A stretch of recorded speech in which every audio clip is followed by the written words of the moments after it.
सर्वेभ्यो नमो नमः। पुनश्च स्वागतम।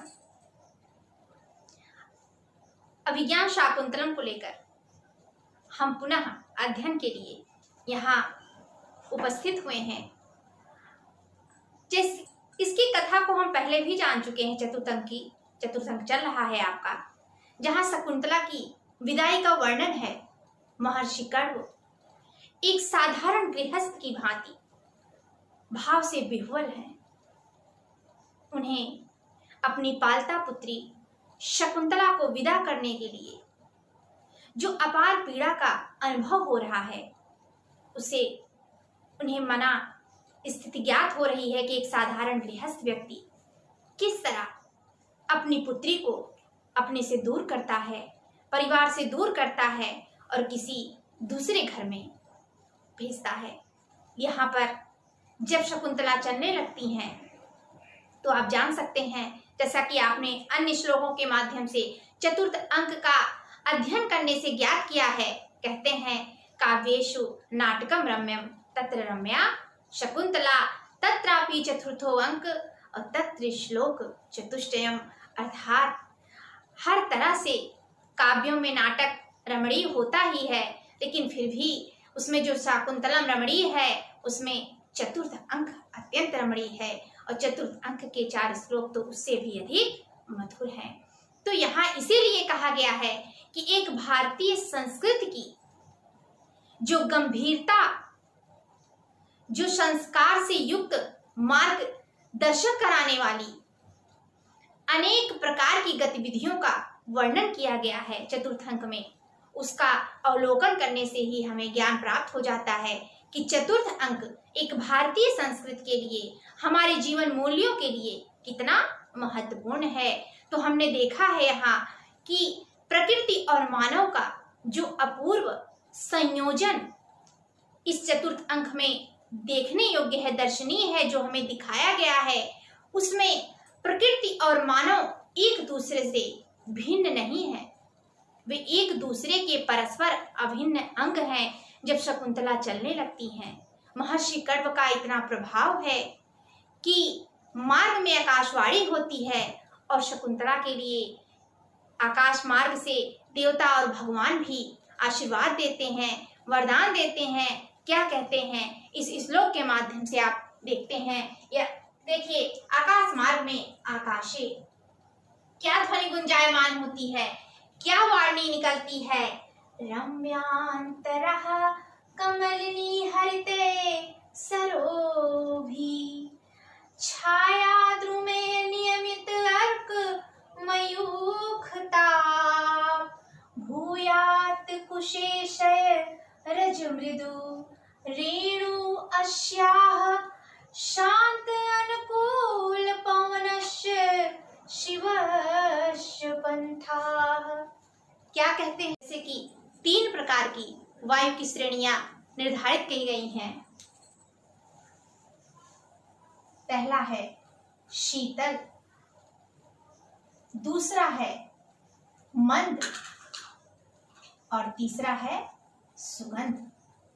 अर्थात वायु जो हो शीतलता से युक्त हो, अर्थात जब हमें स्पर्श करे तो स्पर्श करने का जो अनुभव हो वो शीतल हो, गर्म ना हो, ठंडा हो, शीतल हो, मंद हो। अगर हम चल रहे हैं और वायु तेज बह रही है, तूफान आ रहा हो, तो क्या हमारा चलना अनुकूल होगा? नहीं। तो उन्होंने कहा कि वायु शीतल हो और साथ में वो क्या हो, मंद हो, धीरे धीरे बह रही हो। मंदम मंदम नुदति, अर्थात धीरे धीरे बह रही हो। और तीसरा कहते हैं सुगंध, सुगंधित हो। और सुगंध क्यों नहीं होगी? क्योंकि वो वन का वातावरण है, जंगल का वातावरण है। शकुंतला आश्रम में निवास करती है, वहां अनेक प्रकार के पुष्पों को महर्षि कर्व के आश्रम में लगाया गया है। अपने आप भी कई पुष्प ऐसे हुए हैं जो खिले हुए हैं, तो उनसे टकरा करके जब वायु बहेगी तो वो सुगंधित भी होगी। तो 3 प्रकार की वायु अच्छी मानी गई है, जो शीतल हो, अर्थात जिसका स्पर्श जो है ठंडा हो, मंद हो, तेज ना चलती हो और सुगंधित हो। अर्थात चलने में जब उसका अनुभव गंध हमारे नाक से, हमारे घ्राण से हमारे अंदर जाए तो वो सुगंध से भरा हुआ हो। तो यहाँ वही कह रहे हैं, क्या कह रहे हैं? आह, तीसरे पंक्ति में आप देखिए, अस्याह किसके लिए आया है? शकुंतला के लिए आया है। क्या कह रहे हैं आकाश मार्ग में? कि इस शकुंतला का पंथाह, जो पंथ है, जो मार्ग है, वो कमलनी हरित है, कमलनियों से हरा भरा, शरोभी सरोवर वाला, और छाया दूर में, अर्थात वृक्षों की घनी छाया से युक्त हो। और क्यों युक्त हो? क्योंकि नियमित अर्कमयूखता, अर्क का तात्पर्य होता है सूर्य, अर्थात सूर्य से, ऐसे सूर्य से जो कि मयूख, उसका जो किरण है, ताप, उसकी जो गर्मी है, वो नियंत्रित की जा सके, अर्थात उसका ताप शकुंतला को परेशान ना कर सके, उसे छू ना सके। पुनः कहते हैं कि कुश शय रजो मृदु रेणु, अर्थात भूयात हो, पुनः क्या?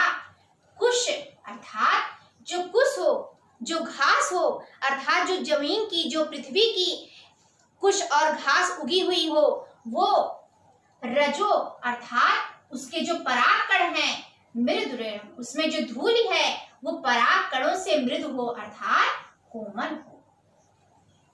कहने का तात्पर्य है कि इस शकुंतला के मार्ग में कहीं से कोई भी ऐसी शक्ति अवरोधक ना बन सके जिससे उसका मार्ग जो है कल्याण से युक्त ना हो, अर्थात उसको अपने गमन में किसी तरह की कोई परेशानी उठानी पड़े। पुनः कहते हैं कि और भी आगे क्या हो?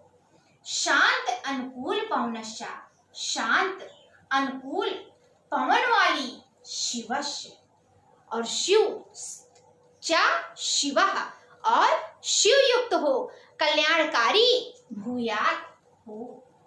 कहने का तात्पर्य है, क्या कहा इन्होंने?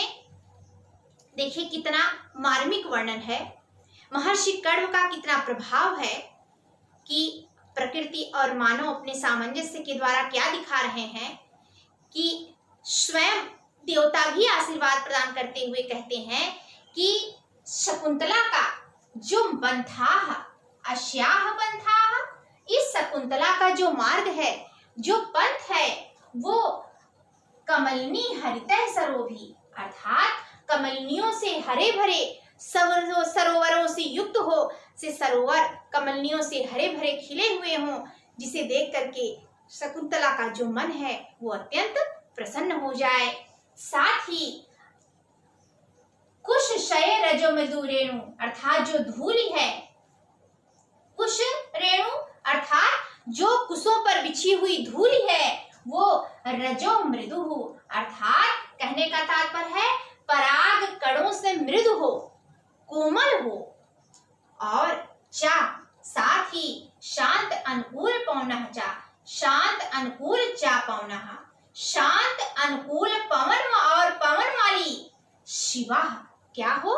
कल्याणकारी हो, अर्थात वो भी आशीर्वाद देते हैं, आकाशवाणी के माध्यम से देवता भी आशीर्वाद प्रदान करते हैं कि हे शकुंतला, तुम पति गृह में की तरफ जा रही हो, तुम्हारा मार्ग हर तरह से रमणीय हो, सुंदर हो, जिससे तुम्हें मार्ग में किसी भी तरह की कठिनाई प्रस्तुत ना हो और तुम प्रसन्न मन से अपने पति के घर की तरफ गमन कर सको। उसके आगे पुनः वो आगे श्लोक में वर्णन करते हैं। यहाँ आप देखेंगे कि शकुंतला अगर प्रकृति से प्रेम में विह्वल है तो सिर्फ शकुंतला ही विह्वल नहीं है, बल्कि जो प्रकृति है उसका भी शकुंतला से अभूतपूर्व तादात्म्य स्थापित है। यहाँ पर वो प्रियंवदा से जब विह्वल होती है, रोती है और कहती है कि मैं पुनः इस आश्रम में कब पधारूंगी, कब इसको देखूंगी, मैं बहुत दुखी हूँ। तो प्रियंवदा कहती है, ये कथन आपका प्रियंवदा का है, वो कहती है शकुंतला से कि ऐसा नहीं है कि सिर्फ तुम्हारी जो दशा है वही सोचनी है, अर्थात तुम्हारी विदाई के इस शुभ अवसर पर, तुम्हारे विछोह में, तुम्हारे वियोग में हम प्राणियों के साथ साथ जो वन में रहने वाले पशु हैं, जो वृक्ष हैं, ये सारे लोग तुम्हारे ही दुख से दुखी हैं। क्या क्या तुम्हारे वियोग में उनकी क्या दशाएं हो रही हैं, किस तरह के वो कार्य कर रहे हैं, इस श्लोक में इसको बहुत ही अच्छे ढंग से प्रस्तुत किया गया है। इसीलिए कहा जाता है कि कवि कालिदास जो हैं वो प्रकृति के मर्मज्ञ कवि हैं। उन्होंने प्रकृति को मात्र प्रकृति ना मान करके मानव विश्लेषण से विश्लेषित किया है, मानव के रूप में उसको विश्लेषित करके ये बताया है कि बिना प्रकृति के मानव का जीवन अत्यंत कठिनाई युक्त है, असहनीय है, और उसी प्रकार मानव बिना प्रकृति भी अपने आप में निसहाय है, उसका कोई आधार नहीं है। वो क्या कहते हैं? उद्गलित दर्भ कवला मृग्यः परिव्यक्त मयूरः अपश्रित पांडुपत्रा मुंचत्य श्रेणीवलताः।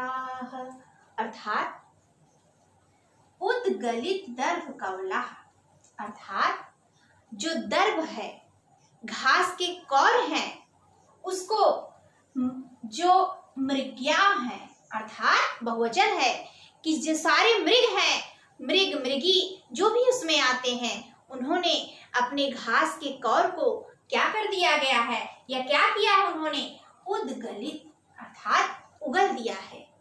उन्होंने घास के कौर को मुंह में ग्रहण किया था, और जब उन्होंने सुना कि शकुंतला हमें छोड़कर जा रही है, तो देखिए क्या मनोहारी चित्रण है। उन्होंने कहा कि मृग्याः, जितने सारे मृग थे, जितने पशु थे, उन्होंने घास के कौर को उगल दिया है, छोड़ दिया है। और परित्यक्त मयूराः, बहुवचन फिर आ गया आपका, मयूराः में भी आपका बहुवचन है कि सारे मोरों ने, सिर्फ एक मोर नहीं, सारे मोरों ने परित्यक्त अर्थात छोड़ दिया है। क्या करना? अर्थात नाचना। परित्यक्त मयूराः, अर्थात मयूरों ने भी त्याग दिया है, अपना नाचना त्याग दिया है। अपसृत पांडुपत्राः, अपसृत का अर्थ होता है बहाना, अर्थात पीले पांडुपत्रा। आपने देखा होगा कि वृक्ष पर जब पीले पत्ते हो जाते हैं, अर्थात वृक्ष के पत्ते जब पीले हो जाते हैं तो वो सूख जाते हैं, अर्थात उनका सूखना सूचित होता है और वो झड़ जाते हैं। तो देखिए यहाँ पर क्या संभावना, उत्प्रेक्षालंकार का बहुत सुंदर वर्णन किया गया है। यहाँ पर इव शब्द जो है ये उत्प्रेक्षावाचक है। ये कह रहे हैं कि मानो जो लताएं हैं उन्होंने पीले पत्तों को सूखा नहीं छोड़ा है, अर्थात वो पीले पत्तों को गिरा करके, नीचे बहा करके क्या दिखा रही, मानो रो रही हैं। क्या कह रहे हैं? अपसृत पांडुपत्रा लताः, जो लताएं हैं वो पीले पत्रों को छोड़ती हुई, नीचे गिराती हुई, मुंचयन्ते अर्थात त्यागती हुई, श्रेणीवलताः अर्थात अश्रु इव, अश्रुओं को मानो क्या कर रही हैं, मुंचती अर्थात छोड़ रही हैं, बहा रही हैं। कहने का तात्पर्य है कि शकुंतला सिर्फ तुम ही नहीं यहाँ पर रुदन कर रही हो, बल्कि यहाँ के जो मृग हैं, मयूर हैं, पक्षी हैं, जो लताएं हैं, सभी तुम्हारे विरह में वियोगी हैं। और वो क्या कह रहे हैं, वो इस तरह की, वो स्वयं तो नहीं दर्शा रहे हैं, लेकिन अपने अपने भावनाओं के द्वारा, अपने अपने कार्यों के द्वारा ये दर्शा रहे हैं कि हम शकुंतला के वियोग में अत्यंत दुखी हैं। तो क्या कह रही हैं, देखिए, उद्गलित दर्भ कवला मृग्याः, अर्थात क्यों जो मृग हैं वो दर्भ के कवल को, घास के कौर को छोड़ रहे हैं, उगल रहे। परित्यक्त नर्तना मयूराः, जो मयूर हैं अपने नर्तन को छोड़ रहे हैं, नृत्य करना त्याग दे रहे हैं। अपसृत पांडुपत्राः मुंचते अश्रुणीवलताः, लताः फिर बहुवचन आ गया है। जो लताएं हैं वो क्या कर रही हैं? अपसृत पांडुपत्राः, अर्थात अपसृत छोड़ती हुई, बहाती हुई अपने पेड़ वृक्षों से गिराती हुई पीले पत्तों को, सूखे पत्तों को अश्रु इव अर्थात आंसुओं के समान मानो मुंज दे, अर्थात क्या कर रही हैं, छोड़ रही हैं, बहा रही हैं, अर्थात तुम्हारे वियोग में उनकी भी अत्यंत शोचनीय दशा हो चुकी है। इस प्रकार हम देख रहे हैं कि शकुंतला के विदाई के इस शुभ अवसर पर वन के पशु पक्षियों, प्रकृति से और शकुंतला का कितना अगाध प्रेम है, कितना लगाव है कि वो दोनों ही एक दूसरे के बिछोह में अत्यंत कष्ट से भरे हुए हैं। आगे पुनः हम देखते हैं पुनः क्या कहा जा रहा है। इसके आगे और भी वर्णन किया गया है कि एक वन ज्योत्सना है जो कि शकुंतला के द्वारा आम्र वृक्ष से लिपटाई गई थी, तो उसने भी अपने वर को प्राप्त कर लिया है, उसने भी अपने पति को प्राप्त कर लिया है। आप यहाँ ध्यान देंगे कि आम्र के वृक्ष को प्राप्त किया है उसने, अर्थात किसी अन्य वृक्ष को ना प्राप्त करके आम्र के वृक्ष से लिपटी हुई है। और कहते हैं कि लता जब किसी का आश्रय ग्रहण करती है तभी वो आगे बढ़ती है। आप किसी भी लता को देख लीजिए, ऐसे बहुत से फल होंगे, ऐसे बहुत सी सब्जियां होती हैं जो बिना किसी का आश्रय ग्रहण करके ऊपर नहीं चढ़ती हैं। तो यहाँ कहने का तात्पर्य क्या है कि उसने भी अपने अनुरूप वर को प्राप्त किया है, अपने अनुरूप अर्थात आम जो कि फलों का राजा है। तो यहाँ उसी का वर्णन किया जा रहा है। तो वन ज्योत्सना के साथ शकुंतला को भी जोड़ा जा रहा है और क्या कहा जा रहा है कि देखिए, संकल्पितम प्रथममेव मया तव अर्थे भर्तारम आत्मसदृशम सुकृतैर्गता त्वं चूतेन संश्रितवती नौमालिकेयम् यस्याम अहम त्वयि चा संप्रतिवीत चिंता। अर्थात क्या कह रहे हैं कि प्रथमम एव मया, मेरे द्वारा, तो प्रथममेव पहले से ही क्या किया गया था, संकल्पितम संकल्पित किया गया था। देखिए, एक पिता वो चाहे जैसा भी हो, धनी हो, निर्धन हो, विद्वान हो, मूर्ख हो, चाहे जैसा भी हो, लेकिन एक अभिभावक यही सोचता है कि अगर मैं अपनी पुत्री का कन्यादान करूं तो ऐसे वर से करूं कि जो हर तरह से उसकी योग्य हो। अगर मेरी पुत्री सुयोग्य नहीं है फिर भी वर ऐसा हो जो बहुत ही योग्य हो। तो यहाँ महर्षि कण्व भी यही कह रहे हैं कि हे शकुंतला, मैंने तो पहले ही संकल्प किया था तुम्हारे लिए कि तुम्हारे अनुरूप ही मैं तुम्हारा पति तुम्हारे लिए सोचूंगा, फिर भी अपने सुकृते अर्थात अपने पुण्यों के द्वारा क्या कह रहे हैं कि सुकृते गताः, अपने पुण्यों के द्वारा आत्मसदृशम, अपने ही अनुरूप आत्मसदृशम। ऐसा क्यों कह रहे हैं? क्योंकि शकुंतला भी क्षत्रिय कन्या है और राजा दुष्यंत भी क्षत्रिय हैं। शकुंतला अगर सौंदर्यशालिनी और बुद्धि से युक्त है तो दुष्यंत भी सौंदर्य से युक्त और बहुत चक्रवर्ती, बहुत बड़े राजा, चक्रवर्ती सम्राट हैं जिनको हर तरह से शकुंतला के योग्य माना जा सकता है। तो कह रहे हैं, कहते ना, कुछ करनी कुछ कर्म गति और कुछ पुरभुज के पाप। तो अगर पूर्व जन्म का पाप भी होता है तो पुण्य भी होता है। यहाँ उसी का वर्णन कह रहे हैं कि मया, हे शकुंतला, मेरे द्वारा। यहाँ मया से क्या द्योतित हो रहा है? कण्व। किसके लिए कहा जा रहा है? ऋषि कण्व के लिए। मया, मेरे द्वारा, तव अर्थे, तुम्हारे अर्थ के लिए, तुम्हारे सौभाग्य के लिए या तुम्हारे लिए, प्रथममेव, पहले ही मैंने संकल्पितम, ये संकल्पित कर लिया था, ये प्रण कर लिया था। तो तुम किसके लिए आया है? शकुंतला के लिए। हे शकुंतला, तुमने सुकृतैर्गता, सु का तात्पर्य अच्छे, अपने अच्छे कर्मों के द्वारा हो सकता है कि तुमने ऐसा वर चुन लिया होता जो न तुम्हारे योग्य होता और न मेरे समझने के योग्य होता, तो मुझे क्या करना पड़ता? या तो मैं मजबूरी में बहुत व्यथित होकर तुम्हें यहाँ से विदा करता, और या तो मैं ये कहता कि तुम उसे त्याग दो। लेकिन ये मेरा भी पुण्य है और तुम्हारा भी पुण्य है कि तुमने अपने अनुरूप ही पति को प्राप्त किया है। वह चक्रवर्ती सम्राट क्षत्रिय है और तुम सौंदर्यशाली विद्वता से भरी हुई राजकुमारी क्षत्रिय कन्या हो। तो कह रहे हैं कि त्वम हे शकुंतला, तुमने सुकृतैर गताः, अर्थात अपने अच्छे कर्मों से गता प्राप्त कर लिया है।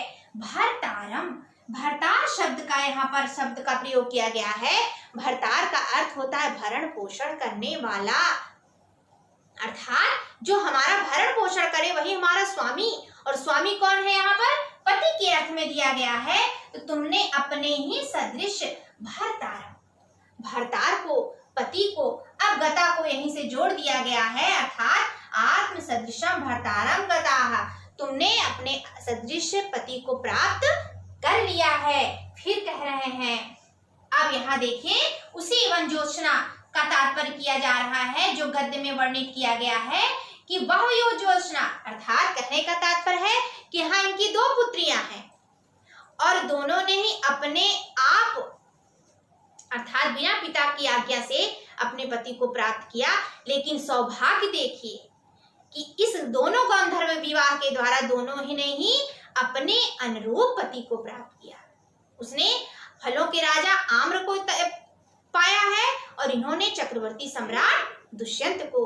तो क्या कह रहे हैं कि चूतेन, अर्थात आम्र के वृक्ष के द्वारा, आम्र वृक्ष के द्वारा संस्कृतवती, संस्कृतवती अर्थात प्राप्त की गई नवमालिका इयम, अर्थात यह नवमालिका है, अर्थात ये चमेली का जो पुष्प है, जो चमेली की पुष्प है वह भी उसने क्या कर लिया है, नवमालिका का जो पुष्प है उसने भी अपने अनुरूप आम्र के वृक्ष को प्राप्त कर लिया, अर्थात पति के रूप में प्राप्त हो चुकी है। तो फिर देखिए यश्याम, अब यहाँ यश्याम पद किसके लिए आया है? यश्याम पद आया है नवमालिका के लिए, उस वन ज्योत्सना के लिए, इस नवमालिका के लिए आया है यश्याम पद। और अहम त्वयि, त्वयि किसके लिए आया है? शकुंतला के लिए। कह रहे हैं कि अहम इस समय, अर्थात इस स्थिति में, आज इस वर्तमान परिवेश में, अहम मैं, यश्याम इसके प्रति, अर्थात इस नवमालिका के प्रति, चात्वयी और तुम्हारे प्रति, संप्रति, इस समय वर्तमान परिवेश के लिए संप्रति शब्द का प्रयोग होता है। संप्रति, इस समय वीत चिंता, अर्थात चिंता से मुक्त हो चुका हूं, अब मैं चिंतित नहीं हूं। कहने का तात्पर्य है जब पिता अपनी पुत्री को उसकी सुयोग्य वर के साथ विदा कर देता है तो वह चिंता से मुक्त हो जाता। थो ही कन्या पर किए हुए, लास्ट में आप देखेंगे 22वें श्लोक में कि कश्यप यही कहते हैं कि निश्चित ही कन्या दूसरे का धन होती है, और जब कन्या दूसरे का धन होती है और हमने दूसरे को उसे प्रदान कर दिया है तो इस समय मैं क्या हो चुका हूँ? चिंता से मुक्त हो चुका हूँ। तो फिर से हम इसकी व्याख्या देखते हैं। कह रहे हैं कि मया, मेरे द्वारा, प्रथमा में, जो सबसे पहले ही, तवार्थे, तुम्हारे लिए, संकल्पितम, संकल्पना की गई थी, प्रण किया गया था, सुकृतैर, तुमने अपने अच्छे पुण्यों के द्वारा, तुम आपने आत्मसदृशम भर्तारम गता, अर्थात अपने अनुरूप ही पति को तुम प्राप्त हो चुकी हो। और इयम, इस समय यह नवमालिका, जो नवमालिका है, यह वन ज्योत्सना है, इसने भी चूतेन संश्रितवती, आम के वृक्ष का आश्रय ग्रहण कर लिया है, उसे अपना पति बना लिया है। तो संप्रति, इस समय यश्याम, इस नवमालिका के प्रति, चा त्वयि, और तुम्हारे प्रति, अहम मैं, वीत चिंता, अर्थात चिंता से मुक्त हो चुका हूँ। यहाँ अगर आप ध्यान देंगे तो काबिलिंग अलंकार आपका माना जाएगा, क्योंकि कार्य और कारण जहाँ दोनों उपस्थित हो वहाँ काबिलिंग है। तो यहाँ कर्म के चिंता से मुक्त होने का कारण उपस्थित है कि नवमालिका ने और शकुंतला ने, दोनों ने ही अपने अपने अनुरूप पतियों को प्राप्त कर लिया है। तो इस प्रकार इस श्लोक के माध्यम से हम देखते हैं कि अब चतुर्थ अंक में ऋषि कण्व शकुंतला को विदा कर रहे हैं और विदाई के समय उस समय का जो मनोभाव है, उस समय की क्या क्या दशाएं हो रही हैं और महर्षि कण्व के द्वारा शकुंतला को क्या उपदेशित किया जा रहा है, क्या कहा जा रहा है, इसका वर्णन किया गया है। आगे और भी अन्य श्लोकों के द्वारा हम और भी विशेषणों के द्वारा चतुर्थ अंक के भारतीय संस्कृत में समाहित श्लोकों को पुनः अध्ययन करेंगे। तब तक के लिए नमस्कार।